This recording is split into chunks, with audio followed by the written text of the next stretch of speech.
A warm welcome to Business Daily here on Trust TV. I am Yusuf Akogwo. Of course, it's a beautiful Thursday morning here in the nation's capital. We are reaching you live from here in Abuja. We've been giving the coverage. The Islamic Development Bank Annual Conference for 2023 is on in Jeddah, city of Saudi Arabia, and the opening ceremony of that event is expected this morning. Our correspondent Salim Umar is live there, and he sent in a couple of visuals a while ago about the opening press conference of that event. So the opening press conference is on the way as we speak, and of course later in the day, of course, if we can't get him on the show, but of course later in the day we'll get him to give us live update of that event. And of course, you know, Nigeria is one of the 57 member states of that group. So of course we are very, very much present in that organization. We've enjoyed quite a whole lot of benefit as member of that organization, and of course we expected that this conference, the 2023 conference rather, will also continue to benefit the country, and of course as an integral member of the organization, our finance minister is expected to be there as one of the representatives that will lead the Nigeria delegation at that conference. So we will keep a tab on that conference, and of course all the discussions, all the key meetings with stakeholders, and of course the engagement with private or public investors. We will give you that update live here on Trust Television. Just stay glued to Business Daily, and of course other programs on Trust TV for the live update of that event, which kick off properly today. The dignitaries have been arriving for the past 2 days, and of course the event is kicking off properly this morning, and of course all the discussions and all the panelists and everything will actually kickstart today. So we'll bring you the update like I said, and of course stay tuned to Trust Television. But quickly now, let's give you our top stories from the world of business this morning. Take a look.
Interesting development there in the world of business. Quickly we go to the stock market and give you the market update for today, not directly this morning index, but of course what transpired yesterday on the floor of the Nigerian stock exchange. We understand that the market applied what we call break yesterday.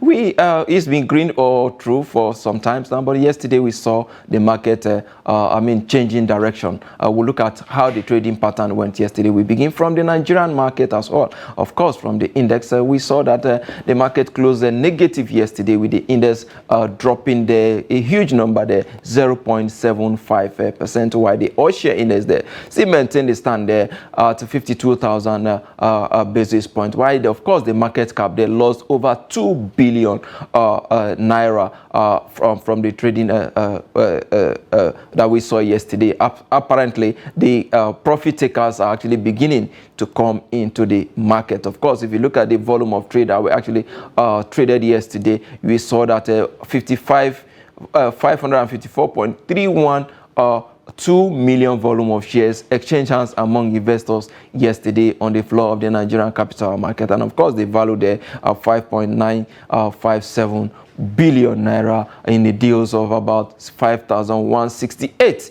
These are the highlights of what transpired yesterday on the floor of the Nigerian Stock Exchange. Of course, the negative trade we are seeing is certainly not really unconnected with profit taking. Sometimes when the market gains for a while, you see that investors look at, okay, let me see what I can get from my little investment. And of course, you see them coming in to dispose some of their holdings for cash. And of course, in a way that may push the market down to the red zone. And that is why we are seeing a negative territory market. The market closing negative at the close of market on Wednesday. We hope that we'll see a rebound today at the close of the market. We'll be monitoring and we'll give you live update from here. A quick look at the gainers for Wednesday. We saw that Adova is an oil company. Of course, an oil company as well. So the gaining 22 naira there to close strong there, 10%. Of course, NCR also gained 2.33,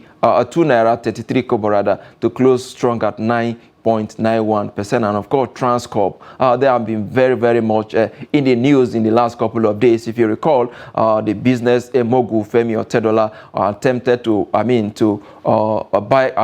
buy over that company, rather about 250 billion bid he made there was rejected there. According to him, he planned to increase the capital base of the company to about 2 trillion, of course, which was rejected by the company there. So we will continue to give you live updates from there. The Transcorp, they're closing strong there, 2 naira 15 kobo there to close 9.69%. And of course, if you look at the losers counter, we saw that the Cavitin helicopter also, losing 1 naira 5 kobo there to close negative there, 9.48%. And of course, Sunaso, of course, also losing 49 kobo there to close the negative there, 9.26%. And of course, completing the top 3 losers for the day, we have Bua Cement. Of course, Bua is one of the high cap stock quoted on the floor of the Nigerian Stock Exchange Group. Of course, losing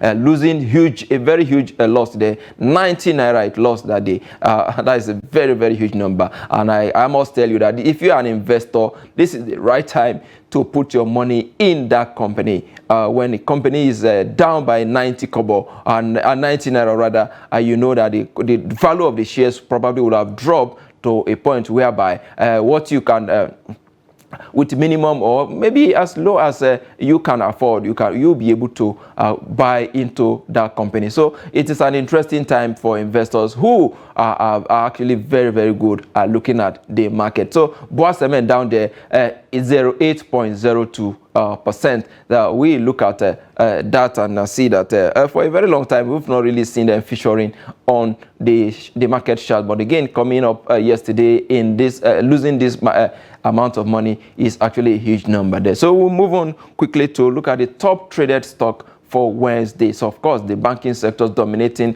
the trading across counter there. We see Access Holdings there, of course, doing 139 million shares there, followed by FBN Holdings, 101 million shares. And of course, FCMB completing the top 3 gainers there, all from the banking sector. The liquidity in that sector is indeed attracting investors from that into that sector as well. So 80.2 million volume of shares there traded in that by that bank FCMB group on Wednesday. So quickly look at the performance across key sectors of the market. So we start with the banking sector. So despite the performance across sectors there, we saw the banking sector coming down there 1.22%, apparently because the profit takers are actually, back in the market as well. So the industrial sector is also down there 3.40%. That is a huge number there, if you ask me. Of course, like NGX consumer goods also doing strongly there, 1.30%. On oil and gas, of course, if you see what the like of Adova did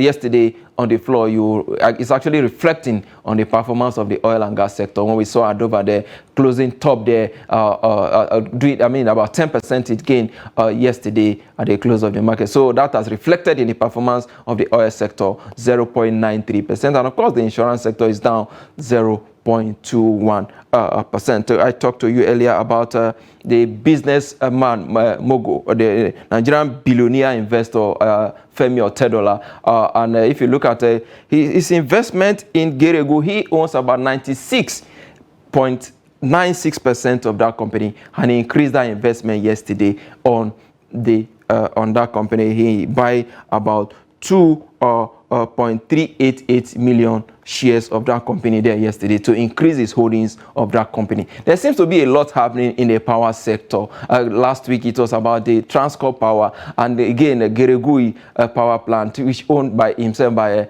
Femi Otedola, is also, attracting attention there. So he increases holding, probably close to 100% ownership of the company. So we'll keep a tab on it and see what is indeed developing in the power sector. We see Transcorp and now Geregu power plant. Probably the money he was to use to buy over Transcorp, of course, is actually reinvesting that money back into his own company. So we will see whether a power play in a way going on between these two friends, so to say. So we'll move on to the African market quickly. What are the markets across Africa doing? We go to Johannesburg Stock Exchange down there in South Africa. The market is down negative 0.11%. Of course, the Nigeria-South African market, we will see what will happen today. The market is down in Joburg there. So moving on to Malawi Stock Exchange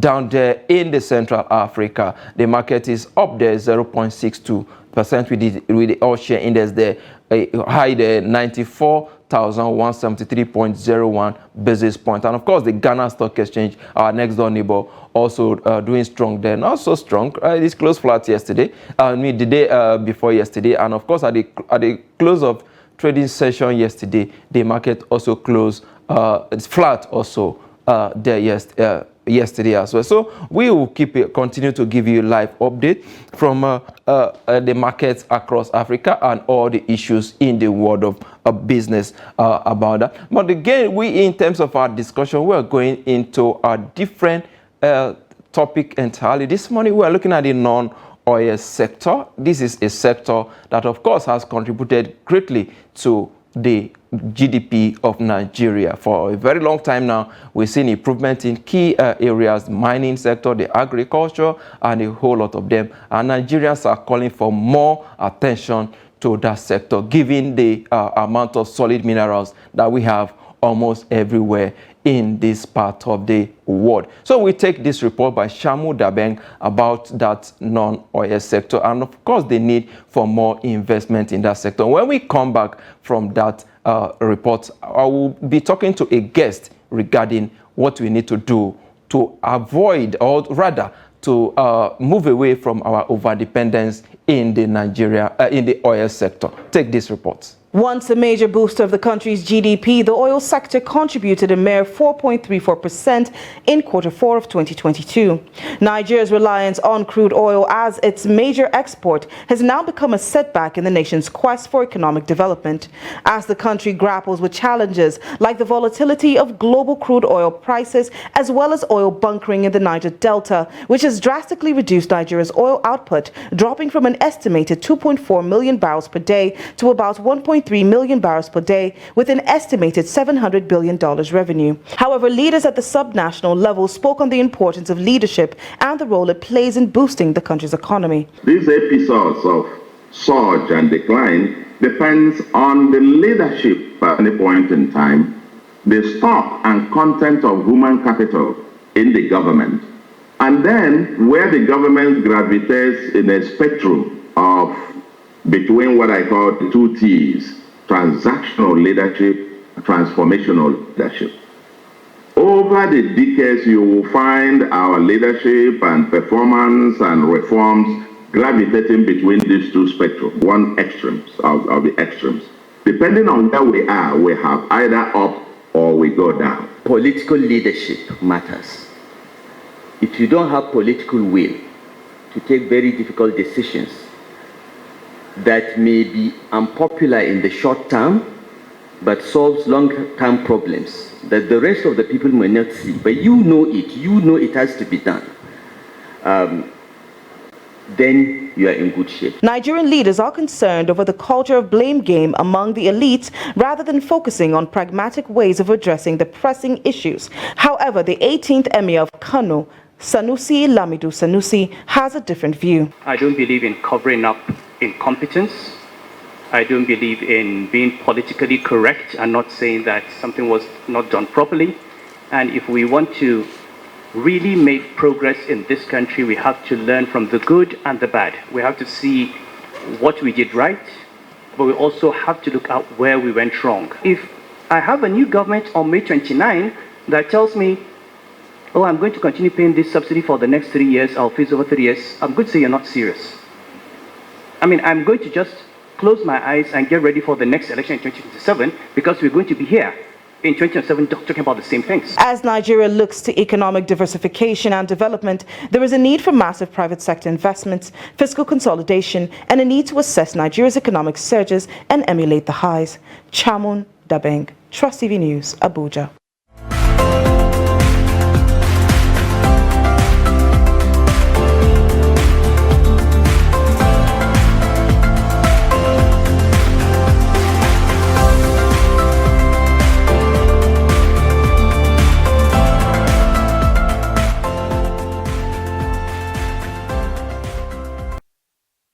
Interesting report today about the need to diversify the Nigerian economy away from the current overdependence on, of course, oil revenue.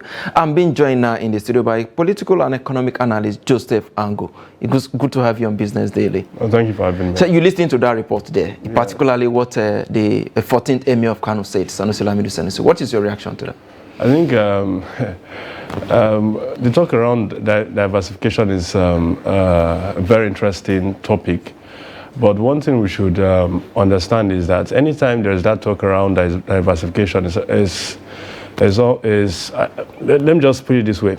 Diversification or moving away from oil is usually a very useful verbiage whenever we are struggling with oil, crude oil production, or the prices or the price of oil is tanking. And whenever there is that rise in production or there is the increase in oil price, we slip back to our usual old tendencies. We go back to that Gowon era with that popular statement that the problem is how to spend it. There's so much money, the problem is how to spend it. So diversification is, for me, for the last 10 years or 20 years, has been political, more or less. It's very suitable, very interesting talk, but we've not seen any real movement by politicians across the different levels of government to really explore non-oil sectors of our economy. Let's look at this. There's this issue that has actually been giving me serious concern. I think other Nigerians too will also be worried. Crude oil, oil sector as it is, in the last, according to the last report by the NBC, the Q4 result 2022 by NBC, oil sector contributed only 4.34% to GDP. But if you look at it on the other way around, it contributed about 90% of our revenue. What is this contradiction? Why do we have these discrepancies? The problem is very simple here. If you look at oil sector, it's primitive. We don't refine crude oil as much as we should, given that we have comparative advantage with crude oil and gas production. How many of our refineries are working? What's the state of the petrochemical industries? So basically what we do in Nigeria is that we produce 1.6 barrels of crude oil per day. A lot of it leave the country. Then we get imports, petrol imports, diesel imports, polythene imports, and so on and so forth. So the problem or the challenge with the oil sector is that there is little value addition in that sector. The sector is not, there's little value addition, and on top of that, there is not enough employment going on in that sector, because we're just exporting crude oil and importing the refined products. Exactly. So that's where the contradiction is. In a way, what you're saying is that the job creation around that sector is tied to the refineries. Yeah, refineries and the petrochemical industries. So we're talking about paints, we're talking about polythene, for example. A lot of crude oil products go into plastic production and so on and so forth. Think about it. We used to have a lot of made in Nigerian plastic companies. How many of them are working? We'll get instead a lot of plastics coming from China and some parts of other parts of the world. So, I mean, look at oil products that go into textile production. How many of these textile companies are working? So we have our refineries are moribund. Obsolete, yes. And on top of that, the ancillary sectors, or the sectors that should build around oil production, are basically not functional. Now, you talked about the issue of diversification. Yeah. We've been talking about this for a very long time. It's like it's more in theory than in practice. Yeah. So almost every government that comes in talks about economic diversification. We need to move away from over-dependence on crude oil. But it seems not to be in practice. Where are we missing it wrong? Where are we missing it? Is it that the implementation processes are not on ground? Or where are the issues coming from? I think the problem is lack of coordination. Nigeria, in many ways, lacks that overall vision or that overall economic direction. You see the National Development Plan. How many of the states have embraced that National Development Plan document? I'll remind you, in 2006, we had a minister for commerce and industry. His name was Alhaji Aliyu Modibo Umar. He used to be a reporter. By the way, he used to be a reporter with NTA and later became a lecturer. So he was Minister for Commerce and Industries. That ministry has metamorphosed into Ministry of Trades and Investment. Now, I remember there was a document produced by that ministry that clearly states that every state in Nigeria has minimum a comparative advantage in producing 2 crops, producing or mining 2 minerals, and looking at, I'll just add 2 animals. So, I mean, we had that very, very wonderful documents. There was a large, very, very elaborate ceremony around the presentation of that document. The question you ask yourself is, which state in Nigeria really followed that economic plan? That brings me to the statement made by Governor El-Rufai of Kaduna State. He did say that we should go back to the 1963 Constitution, the issue of resource control. States should take 80% of the resources and, of course, remit the remaining 20% to the federal. We understand that almost every state in Nigeria can actually produce 1 or 2 mineral resources. So do you think this suggestion by Governor El-Rufai is in the right direction? You know, ironically, Governor El-Rufai was the chairman of the Presidential Committee on Restructuring, and that committee produced devolution of power. That committee manufactured some documents. The question you ask yourself is, the government of the day in a span of 8 years, because that document was produced in the early periods of this current administration, what was really done? I mean, we have had this clamor for a very long time about devolution of power, restructuring, resource control, and so on and so forth. The question, of course, he said it, is the lack of political will. And of course, that has made matters worse. That has been made nearly impossible by this lazy attitude of state governors. For example, it was mentioned, oil produces, I mean, much of our revenue. Yes. So the question is, I mean, what other incentives do state governors really have to produce in non-oil sectors, given that all of these monies will end up at the center and will be distributed. Maybe perhaps also stop practicing federalism and cosmetic federalism rather. Yeah, that's why the operative word there is true federalism is the way. I mean, we have a federal system, yeah, but the problem is we are actually practicing federal system. Yeah, it's whether is it really in true real or false or say pseudo. Well, let's look at it now this way now. In the 14th Emir also did talk about the issue of subsidy. The 14th Emir of Kano, he did talk about the issue of subsidy. That if we continue to pay subsidy, if a new government that will take office in about 18 days from now said he will continue to pay subsidy, it means that he, according to him, he will just go and sleep and wait for the next cycle of election, which probably will be 2027, because according to him, we are still going to be here. We will not be moving anywhere. What is your reaction to that statement? Of course, I completely agree with that statement. I've said it a number of times here.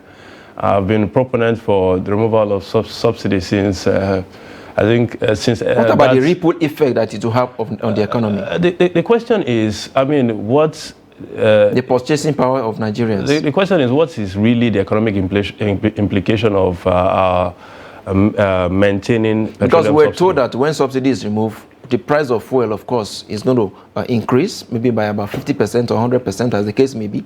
But you know that when anything happen to fuel, it trickles down to the other sectors of the economy. Of course, I'm not denying that, but the question we'll ask is, what is the long-term benefits of removing a subsidy, and what is the long-term benefit of maintaining subsidy? If you look at the price of petrol since 2012, that protest at Ojota in Lagos, petrol price has gone up.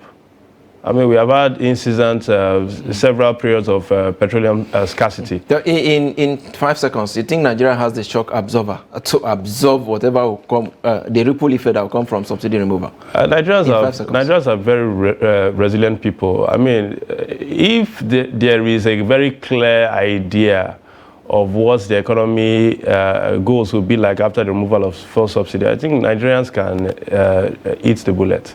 Joseph Ango Amos, thank you for your time, political economist. Thank you for your time on Business Daily. And that is a wrap on Business Daily today. Join us tomorrow for more. I am Yusuf Akogo.